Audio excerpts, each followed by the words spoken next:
Republic Bharat, मैं हूं आपके साथ सृष्टि पांडे और वक्त हो चला है आपके खास कार्यक्रम यानी कि तर्कश का। तर्कश में क्या है खास आपको दिखाएंगे, शुरुआत करेंगे 4 तस्वीरों के जरिए। और सबसे पहले हम बात करने वाले हैं धक्केबाज। आखिर में संसद के भीतर क्या कुछ आज हुआ वो आपने देखा। राहुल गांधी पर धक्का मारने के बड़े आरोप लगे, बीजेपी सांसदों को चोट आई है और राहुल पर एफआईआर भी दर्ज की जा चुकी है। आगे बात करेंगे अखाड़ा की, किस तरीके से संसद का परिसर अखाड़े में तब्दील हुआ वो तस्वीरें आप देखेंगे। मुक्केबाजी, धक्केबाजी जमकर हुई, एक एक तस्वीर आपको दिखाएंगे। और बात होगी कटियाबाज की। हो सकता है कटियाबाज ये शब्द है बहुत लोग नहीं जानते हो, लेकिन आपको बता दें जो बिजली चोरी करता है उसे कटियाबाज कहा जाता है। और बिजली चोरी का आरोप संभल के सांसद बर्ग पर लग चुका है, बिजली उनकी गुल हो चुकी है। बात करेंगे हंटर की। अमेरिका पाकिस्तान पर अब हंटर चलाता हुआ दिखाई दे रहा है क्योंकि पाकिस्तान की करतूत ही ऐसी है। लेकिन सबसे पहले हम बात करेंगे राहुल गांधी की। संसद परिसर में इससे पहले भी आपने देखा है कि विरोध की राजनीति लगातार होती आई है, लेकिन सड़क पर, रेलवे स्टेशन पर और धार्मिक स्थलों पर आपने धक्का मुक्की देखी होगी। लेकिन ये अब लोकतंत्र के मंदिर में होने लगा है, जिसने संसद की मर्यादा को तार-तार कर दिया। क्योंकि धक्का कांड में राहुल गांधी फंसे हैं, एफआईआर हो गई है और बीजेपी सांसदों ने उनके खिलाफ बड़ा दावा कर कांग्रेस को कटघरे में खड़ा कर दिया है। आज आखिरकार हुआ क्या, क्यों हुआ, कैसे हुआ, आप देखिए पूरी खबर इस रिपोर्ट में।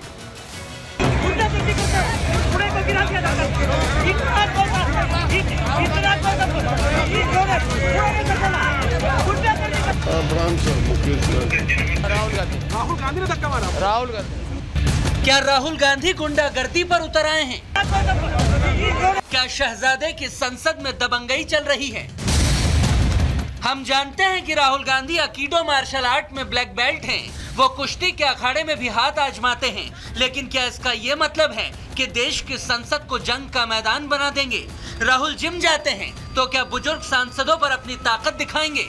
आज बीजेपी एमपी अपने एनडीए सहयोग के साथ वहाँ खड़े कर रहे थे, तो राहुल गांधी और उनके एमपी जबरदस्ती घुस करके अपना शारीरिक प्रदर्शन जो किया है ये बहुत गलत हो गया है। पार्लियामेंट अपना शारीरिक ताकत दिखाने का कोई ये प्लेटफॉर्म नहीं है, ये कोई कुश्ती का अखाड़ा नहीं है। When Rahul ji entering the Lok Sabha, so BJP MPs not allowed to enter the Lok Sabha, so he has manhandled. Then he pushed to go to the house. चुनाव में हार गए तो क्या राहुल धक्का मुक्की के जरिए अपना गुस्सा उतारेंगे? इन सवालों की वजह है राहुल गांधी पर लगा वो आरोप जिसके तहत उन्होंने संसद में बीजेपी सांसदों के साथ धक्का मुक्की कर दी, जिसके बाद 2 सांसद घायल हो गए। राहुल गांधी एक एमपी को धक्का लगा, मेरे ऊपर गिर पड़ा और मैं नीचे गिर गया। किसने धक्का मारा? राहुल गांधी ने। हाँ, राहुल गांधी ने। राहुल गांधी ने धक्का मारा। राहुल गांधी। कौन सी जगह पे सर? देखिए, सारंगी जब मीडिया के सामने आए तब उनके सिर से खून निकल रहा था। सारंगी के अलावा फर्रुखाबाद के बीजेपी सांसद मुकेश राजपूत को भी चोट आई है। दोनों को हॉस्पिटल में भर्ती कराना पड़ा, जहां उनका इलाज किया गया। इस दौरान एनडीए के सांसद और खुद पीएम मोदी ने भी उनका हालचाल जाना। सर ठीक है, अभी भी चक्कर सा आ रहा है, घबराहट सी हो रही है। नहीं, पूरी केयर करना, जल्दी बिल्कुल मत करना और सारी ट्रीटमेंट लेना। ठीक है सर, ठीक है सर, ठीक है सर, ठीक प्रणाम कर। संसद में इस बवाल की वजह ये थी क्योंकि संसद में सुबह विपक्षी सांसद प्रदर्शन कर रहे थे। अंबेडकर पर शाह के बयान के बाद उनका इस्तीफा मांगा जा रहा था।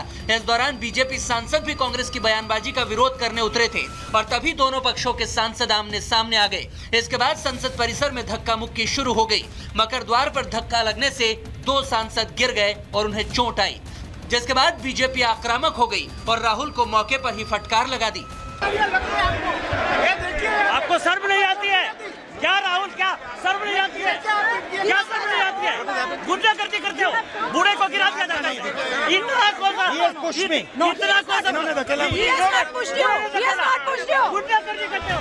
जब दूसरे सांसद सारंगी को संभाल रहे थे तो राहुल वहां पहुंचे, लेकिन बिना माफी मांगे निकल गए और दूसरों पर आरोप मढ़ दिया। वो मुझे ऐसे रोकने की कोशिश कर रहे थे, धकेल रहे थे और मुझे धमका रहे थे, तो वो हुआ है। हाँ, किया है, मगर ठीक है, कोई मतलब धक्का मुक्की से हमें कुछ होता नहीं है, मगर ये एंट्रेंस है पार्लियामेंट हाउस की और हमारा अधिकार है अंदर जाने का।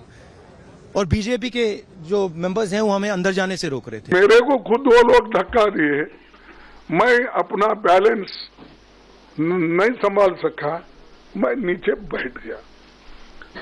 तो अब हमारे ऊपर इल्जाम भी लगा रहे हैं कि हमने धक्का दिया, हमने उनको गिराया। कांग्रेस के अध्यक्ष खड़गे जी ने और राहुल गांधी जी ने प्रेस कॉन्फ्रेंस की थी कि वो संसद में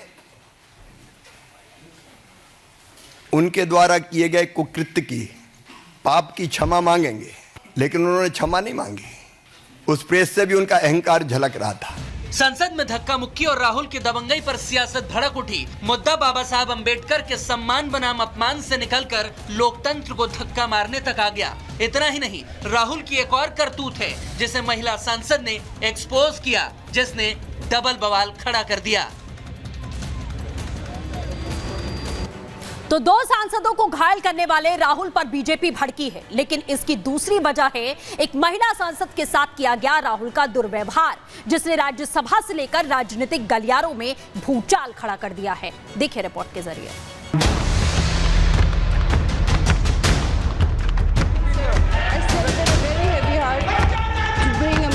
राहुल पर दो पुरुष सांसदों को लहूलुहान करने का आरोप है, लेकिन उससे भी बड़ा और गंभीर आरोप है बीजेपी के नागालैंड से आने वाली सांसद के साथ दुर्व्यवहार करने का। वो भी तब जब राहुल संसद में घुसने की कोशिश कर रहे थे। तो सुनिए महिला सांसद के साथ उन्होंने क्या किया। Leader of opposition of the Lok Sabha, Shri Rahul Gandhi ji, came in very close proximity of me, and I really feel uncomfortable. And he started shouting at me, which I. Rajya Sabha में भी BJP की महिला सांसद ने ये बात उठाई और सभापति से शिकायत कर सुरक्षा की मांग की, क्योंकि सभापति के पास वो रोते हुए शिकायत लेकर गई थी।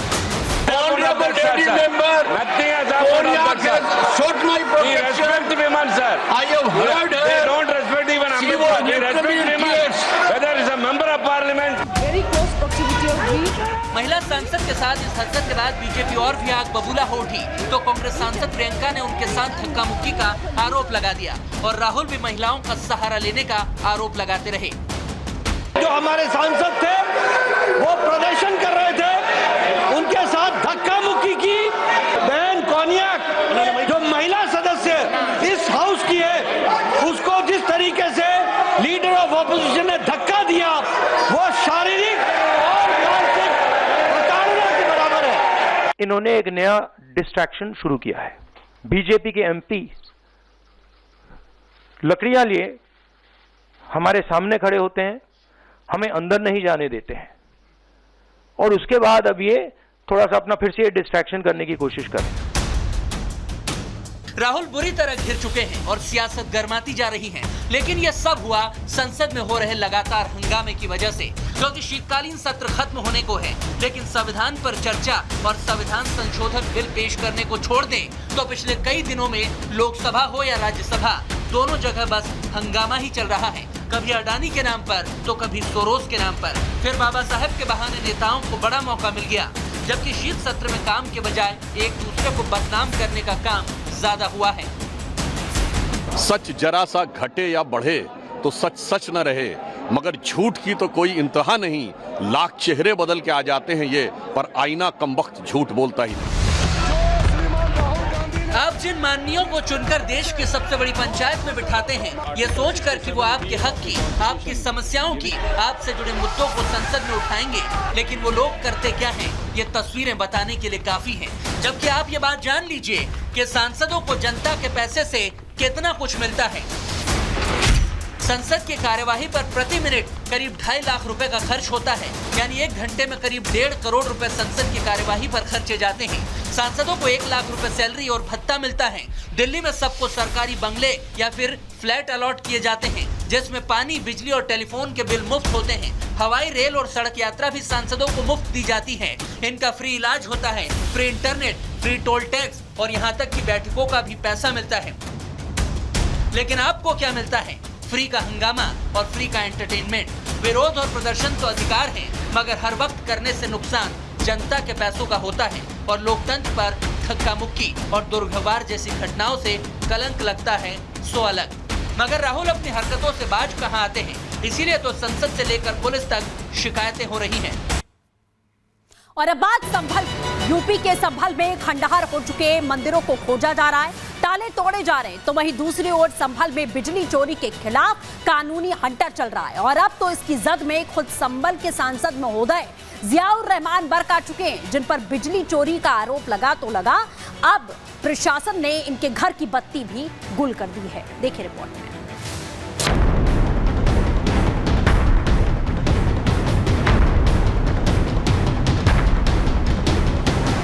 उत्तर प्रदेश के संभल में योगी की टीम इन दिनों 2 मिशन में जुटी हुई है।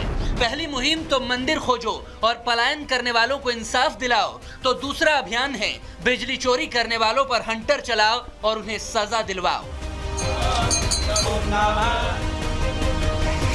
बाबा के बिजली विभाग का हंटर चल रहा है अखिलेश के सांसद जियाउर रहमान बर्क पर, जो हिंसा भड़काने के आरोपी तो हैं ही, अब तो बिजली चोरी में भी रंगे हाथ पकड़े गए, वो भी योगी की टीम की उस दबिश के दौरान जब चेकिंग अभियान चल रहा था, जिसके बाद प्रशासन ने उनके घर की बिजली काट दी। संभल के सांसद जियाउर रहमान के घर का बिजली का कनेक्शन जो है वो काट दिया गया है। घर के बाहर मौजूद है, जो पोल आप मेरे सामने देख रहे हैं, उस पोल से जो कनेक्शन है वो काटा गया है। आपको बता दें कि कल ही एडमिनिस्ट्रेशन द्वारा जो एक तरीके से बिजली का मीटर है वो यहाँ पर लगाया गया था। एडमिनिस्ट्रेशन सुबह जियाउर रहमान के घर पे पहुंचा था, तमाम खामियां पाई गई। जो मीटर इससे पहले लगा था जिसका रीडिंग 0 आ रही थी, उस रीडिंग को भी लैब टेस्ट में भेजा गया, जिसके बाद पता लगा कि दोनों ही मीटर में फॉल्ट है। उसके बाद एडमिनिस्ट्रेशन ने FIR भी दर्ज कराई और अब ये जो कनेक्शन है वो पूरे तरीके से काट दिया गया है। आप सोचते होंगे कि भला सांसद हैं, लाखों करोड़ों की दौलत होगी तो 2-5 हजार की बिजली चोरी क्यों ही करेंगे, लेकिन कई मंजिला कोठी तानने वाले बर्क के यहाँ बिजली चोरी हो रही थी और यह दावा इन सरकारी दस्तावेजों में किया गया है। यानी जिनकी जिम्मेदारी थी नियमों का पालन जनता से करवाने की, वो खुद ही बिजली चोरी कर रहे हैं। और जब इसका भंडाफोड़ किया तो सांसद के पिता कर्मचारियों को धमकाने में लग गए, जिसके बाद उनके खिलाफ केस दर्ज किया गया। चेकिंग के दौरान हम अपने लोड वगैरह चेक कर रहे थे, तो उनके फादर ये कह रहे थे जब गवर्नमेंट बदलेगी तो इनके खिलाफ भी कार्रवाई की जाएगी और हम ये हमारी FIR कराएं, हम इनकी FIR कराएंगे। एग्रेशन दिखा रहे थे वो? हाँ, थोड़ा सा एग्रेसिव थे।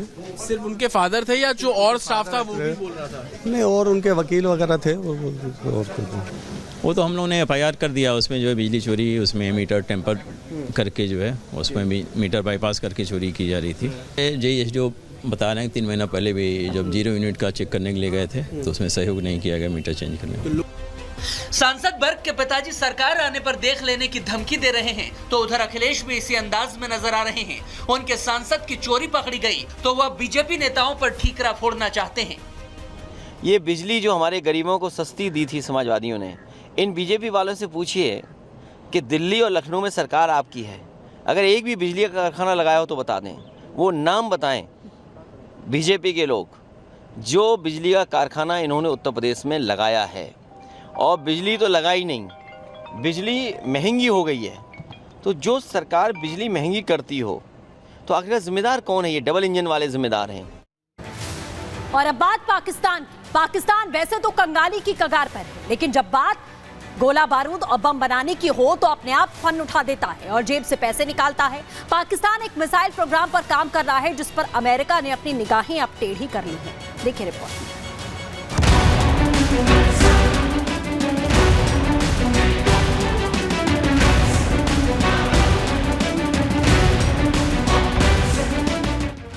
देश की आवाम 2 वक्त की रोटी के लिए तरसती है, वो पाकिस्तान अपना बचा कुचा पैसा भी हथियार और गोला बारूद पर खर्च कर देता है। अब तो उसकी मिसाइल वाली साजिश एक्सपोज हो गई है, क्योंकि अमेरिका ने लंबी दूरी वाले मिसाइल प्रोग्राम को बढ़ावा देने के आरोप में पाकिस्तान की 4 कंपनियों पर बैन लगा दिया है। इनमें पाकिस्तान की सरकारी एरोस्पेस और defence agency national development complex भी शामिल है। नेशनल डेवलपमेंट कॉम्प्लेक्स और 3 अन्य कंपनियां ऑफ पाकिस्तान। और ये जो मिसाइल्स हैं इनको अमेरिका की निगाह में proliferation of weapons of mass destruction कहा गया है, लिहाजा उन्होंने इन 4 कंपनियों के ऊपर प्रतिबंध लगा दिया। अब शहबाज शरीफ तिल मिला गए, उन्होंने कहा कि ये तो बहुत दुर्भाग्यपूर्ण है और इसकी वजह से तो मिलिट्री असंतुलन हो जाएगा। अमेरिका के हवाले से बताया गया कि कंपनियां पाकिस्तान के बैलिस्टिक मिसाइल प्रोग्राम के लिए जरूरी टूल मुहैया करा रही थी, जिस पर अब बाइडेन प्रशासन ने डंडा चला दिया है। अमेरिका ने कहा कि हम पाकिस्तान की उन 4 कंपनियों पर प्रतिबंध लगा रहे हैं जो लॉन्ग रेंज वाली विनाशकारी बैलिस्टिक मिसाइल के प्रोग्राम में शामिल है। क्या अमेरिका भारत के दबाव में पाकिस्तान पर शिकंजा कस रहा है? अमेरिका ने 1990 पिछले 35 साल में जितने दुनिया भर में देशों ने सैंक्शंस लगाए दूसरे देशों पे, 2/3 सैंक्शंस अमेरिका ने लगाए हैं और दुनिया के 1/3 देशों पर अमेरिका के सैंक्शंस लगे हैं, खास तौर पर विकासशील देशों पर। और इसी के साथ तर्कश में वक्त एक छोटे से ब्रेक का, कहीं में जाएगा, देखते रहिए रिपब्लिक भारत।